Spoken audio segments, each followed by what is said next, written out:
Hola hermanos, gracias por estar conmigo en este tiempo devocional, en donde llevamos una reflexión pues cada día y esta semana estamos hablando acerca de la venida del Espíritu Santo, Hechos capítulo 2, en donde encontramos la venida del Espíritu Santo. Yo hablé ayer y dije que las lenguas que se repartieron en el momento de la venida del Espíritu Santo tenía que ver con las personas que estaban ahí, porque habían medos, persas, qué sé yo, de muchas nacionalidades, y les oían a los apóstoles, a los discípulos, decir las maravillas de Dios en su propio lenguaje, de manera en su propia lengua, pues que es posiblemente lo mismo, ¿no? Pero fíjese bien que usamos la palabra lengua como algo que es lo correcto, puede decir, porque, por ejemplo, yo pregunto, ¿qué lengua hablas vos? Y usted me va a decir, yo hablo italiano, y entonces yo le voy a entender, ¿verdad?, que habla italiano. O qué lengua habla usted, ¿verdad? En qué idioma habla. Y entonces le van a contestar el idioma. Pero normalmente usamos la palabra lengua cuando la palabra lengua tiene muchas funciones. Por ejemplo, la palabra lengua puede ser usada como un lenguaje de la boca, sin boca, quiero decir, para los sordomudos que hacen señas. Entonces es un lenguaje de señas. Tenemos la lengua de la boca, que es esta que utilizamos y que ocupa parte de nuestra boca, que sirve para saborear, sirve para poder articular las palabras que decimos, ¿verdad? Cuando uno no tiene lengua, pues es muy difícil hablar. A quienes han cortado la lengua, por lo general, no puede hablar. La lengua de Santiago, por ejemplo, es otra lengua, es la lengua viperina, como decimos nosotros, es una lengua que si la desenrollamos llega de aquí hasta allá a Miami. Y entonces tenemos muchas formas de llamar. Entonces la lengua que los apóstoles o los discípulos de Jesús hablaron en el día de Pentecostés fue en lenguas conocidas por los demás. Sin embargo, el don de lenguas tiene una diversidad enorme de lenguas, todas las lenguas imaginables. Ahora, vamos a ir ahí a 1 de Corintios y vamos a ir hablando poco a poco acerca de este tema, porque es muy largo y extenso. Por eso yo tomé toda la semana para irlo explicando, ¿verdad? Recuerden que la lengua se confundió allá en Babel, ¿no es cierto? En la torre de Babel, todos hablaban un idioma, el arameo o alguna cosa, ¿no? Un idioma, una comunicación. Pero de repente el Señor, como vio que no estaban obedeciendo el mandato de ir y llenar la tierra y sojuzgarla, entonces Él tuvo que tomar esta medida, una medida drástica, en la que tuvo que agarrar a todas las personas y cambiarles la lengua. Entonces, los que se veían que estaban hablando chino, yo te entiendo a vos, entonces yo me voy con vos, porque esa era la forma. Me imagino que el Señor hizo algo en familias, ¿no? Que cambió a la familia y las puso, y después se distribuyeron por el mundo, Asia, Oceanía, Medio Oriente, Europa, América, pues más adelante, ¿no? Entonces todo esto es parte de lo que Dios está haciendo con las lenguas. Primero, confunde a las personas poniéndoles otras lenguas, y esto mismo hace en el día Pentecostés. Enreda a la gente. ¿Por qué? Porque quiere que este mensaje le llegue a los incrédulos, a aquellos que no creen en él. Por eso yo tengo aquí anotado el versículo 22 del capítulo 14 de 1 de Corintios. Dice que las lenguas son señal a los no creyentes. Porque si alguien que no habla tu idioma te habla en tu propia lengua y te predica en tu propia lengua porque Dios lo está usando, ¿verdad?, en ese momento, y aquel recibe el mensaje, eso es que el Espíritu Santo está haciendo una labor en la persona que está oyendo, el oyente. Por eso es que la lengua tiene que ser muy cuidadoso, porque también voy a leer el capítulo 14, porque quiero ya un poco bajarme ahí. Yo quiero hablar de dos cosas, de la lengua y la profecía. Fíjense bien, capítulo 14 de 1 de Corintios. Voy a tomar un tiempo. Dice así: seguid el amor y procurad los dones espirituales. Dice seguid el amor porque en el capítulo 13 habla de la preeminencia del amor. El amor el amor todo lo soporta, todo lo puede, todo lo espera, no se envanece a sí mismo, una serie de cosas, ¿no? Y entonces él comienza este capítulo, ¿verdad? Aunque en ese tiempo pues no estaba capitulizado toda la Biblia, pero digamos que aquí comienza: seguid el amor y procurad los dones espirituales. Fíjense bien que Dios nos da dones espirituales a todos nosotros. Todos tenemos dones espirituales, pero tenemos que saber cuál es el don que Dios nos ha dado y que ese don sea real y efectivo, porque si yo digo, el Señor me muestra tal cosa y eso no se cumple, quiere decir que yo tengo un don que yo creo que tengo y lo tengo equivocadamente. Tal vez tengo otro don. Hay hermanos que creen tener el don de cantar, pero no cantan nada.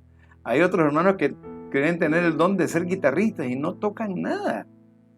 Pero hay personas que no se dan cuenta de que no son buenos para eso. Cuando uno es bueno para algo, lógicamente uno se dedica a eso o se entrega con pasión, ¿no? O lo hace un hobby, pero de cualquier manera sabe que tiene un don, que puede cantar, que puede afinar, que puede subir, que puede bajar los tonos, ¿verdad? Entonces, pero esto es lo que pasa también cuando nosotros no conocemos de los dones del Espíritu Santo y están en la Biblia. Ahí lo vamos a ver, no vamos a tocar eso ahorita. Quiero seguir leyendo. Dice, seguid el amor y procurar los dones espirituales, pero sobre todo que profeticéis. O sea, la profecía es un don espiritual. Y quiero explicar bien esto porque, miren, vivimos tiempos difíciles, hermanos, tiempos en que hay una confusión tremenda y esta confusión no la trajo Dios.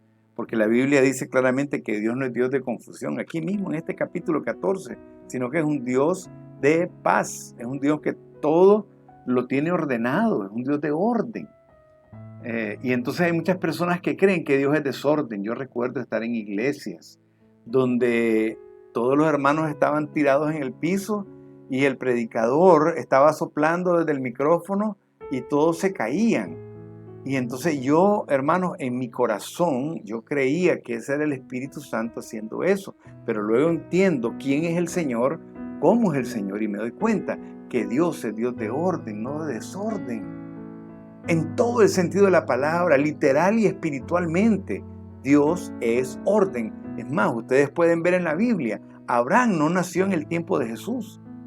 Moisés no nació en el tiempo de Noé.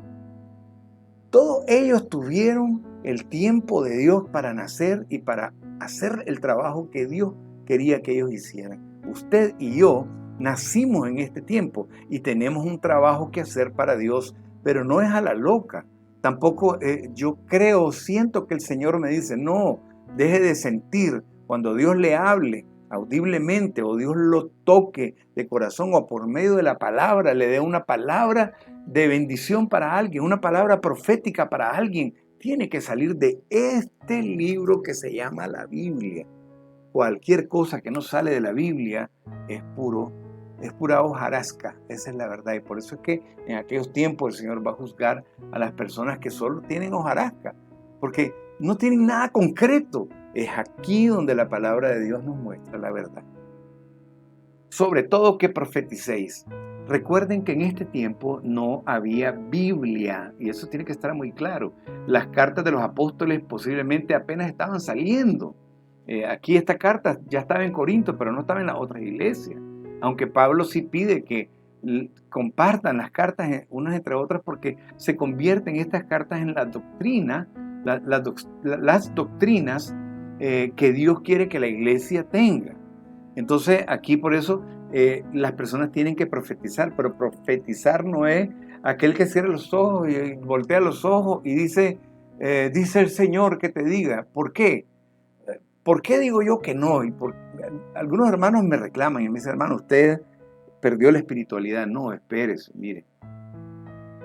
Dios no tiene mandaderos, ya no los tiene, ya no hay profetas como en el Antiguo Testamento.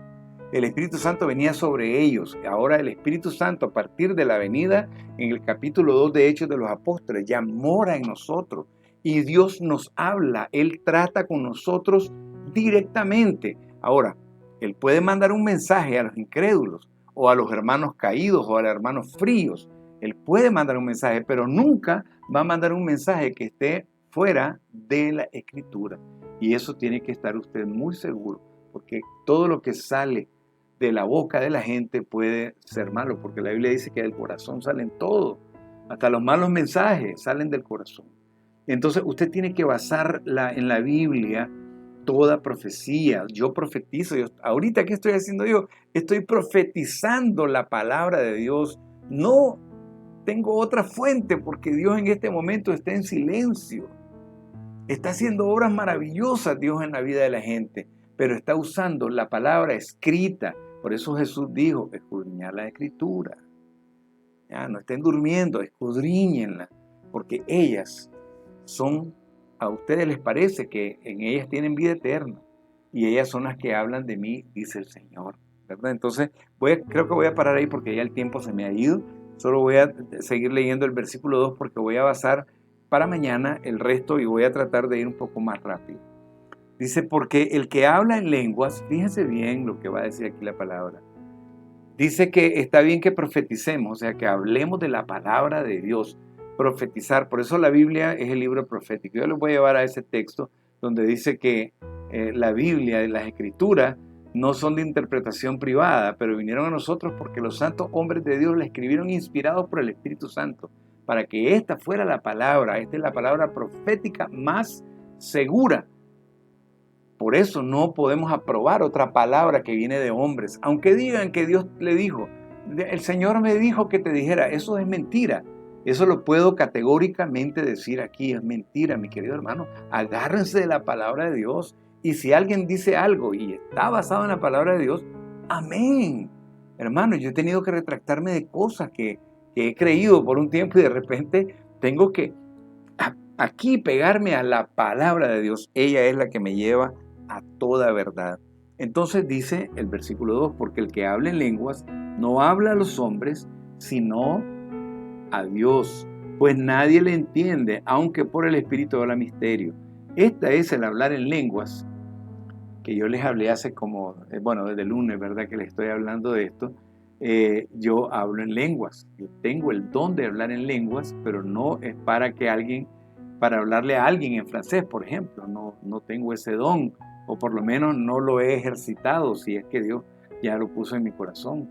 Pero sí, yo tengo el don de lenguas. Cuando yo oro, hay un momento en mi oración en que se vuelve tan espiritual y tan profunda que comienzo a hablar en lenguas. Y yo sé que debo de hablar en lenguas como una forma espiritual de orar, y también debo de orar en mi entendimiento. Así que con mi mente estoy orando una cosa y con mi lengua estoy soltándome porque mi alma está hablando con el Señor. Y voy a hablar de eso mañana para que ustedes vayan entendiendo cómo es que funciona el don de lengua. Hermanos, me he pasado el tiempo, perdonen, Dios les bendiga, y nos veremos mañana, Dios mediante, a cualquier hora del día. Cuando yo puedo, yo les voy a grabar esto y les llevo este mensaje. Bendiciones.